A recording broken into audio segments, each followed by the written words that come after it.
تمام поехали.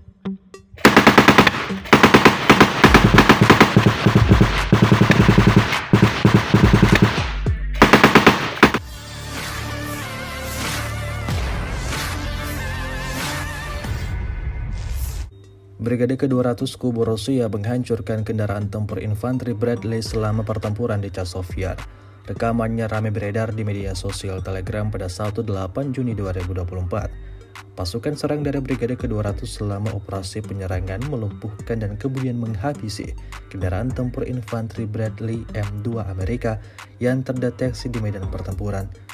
Lemparan granat pasukan Rusia seketika membakar habis kendaraan militer yang ditargetkan. Tidak diketahui pasti ada berapa jumlah korban jiwa dalam peristiwa ini.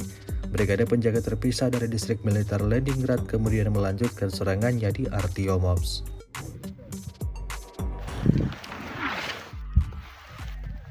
Нихуя себе.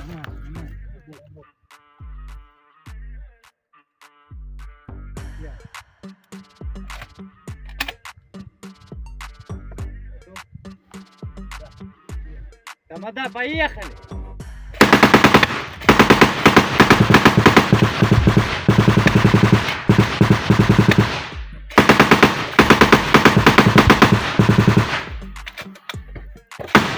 Download Tribun X sekarang, menghadirkan lokal menjadi Indonesia.